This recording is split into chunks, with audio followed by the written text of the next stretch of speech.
Les médecins généralistes occupent une place préférentielle dans le repérage des troubles addictifs, puisque ce sont des soignants de premier recours.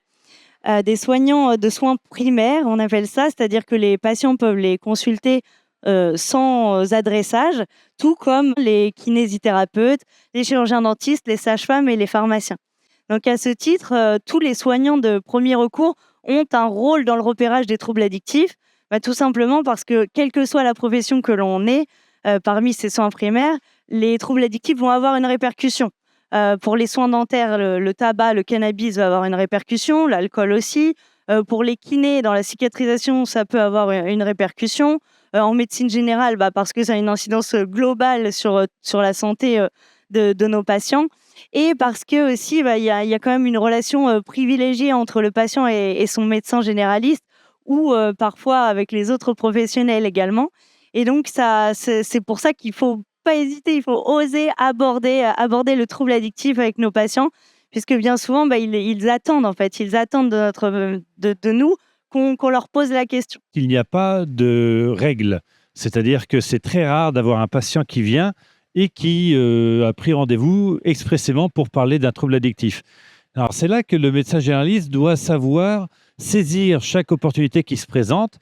Et nous venons à ce congrès de faire un atelier sur cette stratégie de prévention qui s'appelle Make Every Contact Count, le MEC, c'est-à-dire savoir saisir chaque opportunité pour aller aborder un trouble addictif. Alors ça peut être à l'occasion, bien sûr, d'une plainte un petit peu spécifique comme la douleur, le sommeil, l'anxiété, le mal-être en général, la santé mentale, où là on va aller chercher quelque chose qui pourrait du coup avoir une réponse à ce mal-être, comme une consommation d'alcool, une consommation de cannabis ou autre.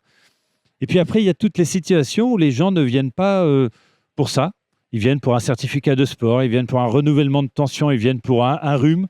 Et finalement, ces consultations où on se demande l'intérêt de voir le médecin est en fait une bonne opportunité d'aller oser aborder les troubles addictifs chez des gens qui ne venaient pas pour ça à la base. Effectivement, les conduites addictives évoluent, hein. On a vu là une augmentation, notamment chez les jeunes, de jeux de hasard et d'argent avec, par exemple, les paris en ligne. On voit une consommation qui augmente en termes de consommation de cocaïne, avec la diminution du coût et l'accessibilité dans des milieux auxquels ce n'était pas accessible auparavant. Donc les conduites addictives se déplacent. Néanmoins, le repérage, oui, il doit évoluer, mais il doit évoluer de la même façon, à mon avis, pour toutes les addictions. C'est-à-dire qu'on doit se faire du repérage une question globale, parce que si on fait addiction par addiction, non seulement on peut perdre du temps, on peut perdre le patient, on peut en louper une en fait dans notre listing.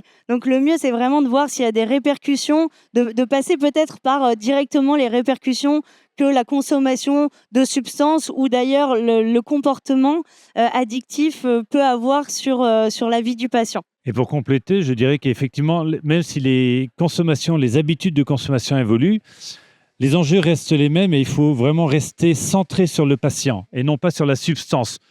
Aujourd'hui, on parle des puffs avec le tabac et la nicotine. Demain, on parlera d'autres choses. Donc, soyons centrés sur les patients.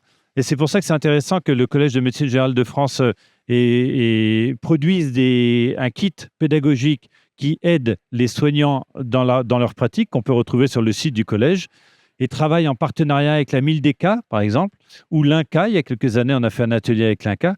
Et ensemble, sans être centré sur des produits, sans être dans des congrès spécialisés dans l'addictologie, en tout cas, on peut tous travailler, comme l'a dit Agathe, en équipe de soins primaires pluriprofessionnels pour aller aider et en tout cas au moins aborder le problème avec nos patients, quelle que soit leur consommation.